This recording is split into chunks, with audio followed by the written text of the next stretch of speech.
आपने कहा भ्रष्टाचार कैसे रुकेगा?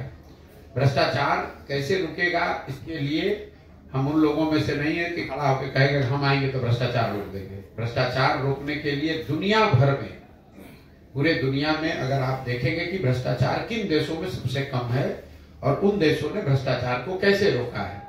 दुनिया में सबसे ईमानदार समझे जाने वाले जो देश हैं वो हैं Scandinavian countries, Norway, Sweden, Denmark. वहां पर सबसे कम भ्रष्टाचार है। उन देशों में भ्रष्टाचार को कैसे रोका गया? उन्होंने 4 चीज किए।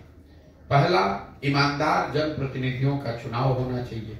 अगर आप गलत आदमी को चुनेंगे, आप चोर को, बदमाश को, डकैत को, ठेकेदार को अगर आप चुन कर लाएंगे तो स्वाभाविक तौर पर वो चोरी तो करेगा ही करेगा। अच्छे जनप्रतिनिधियों का चुनाव। दूसरा, सत्ता और संसाधन का विकेंद्रीकरण।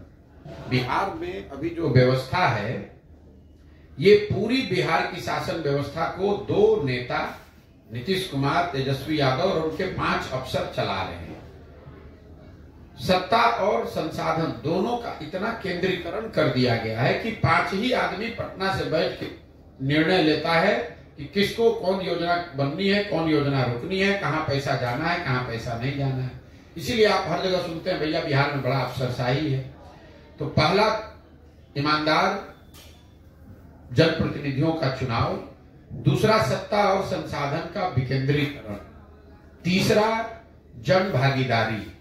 लोगों को जिस सड़क की आप बात कर रहे हैं, लोगों को अगर ये जानकारी हो कि भाई इतना पैसा आया है, इतना पैसा इस ठेकेदार को दिया गया है और इस चीज को इस तरीके से, बेहतर तरीके से इतने दिन में सड़क को बनाया जाना है। जनता की भागीदारी है ही नहीं।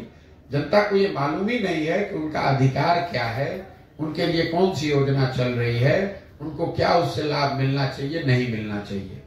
और चौथा, बड़े पैमाने पर तकनीक का, टेक्नोलॉजी का प्रयोग। जैसे बिहार में मैं आपको एक उदाहरण से समझाता हूं। यहाँ पर नल जल योजना में हुए भ्रष्टाचार की चर्चा घर घर में है, हर आदमी बात कर रहा है।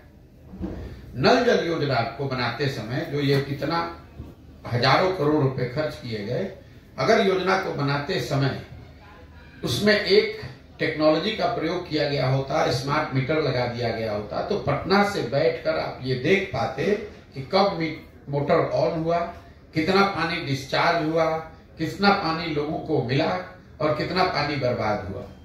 अगर आपने उस तकनीक का उपयोग किया होता तो आपको गांव-गांव में पूछने की जरूरत नहीं थी कि योजना चल रही है कि नहीं।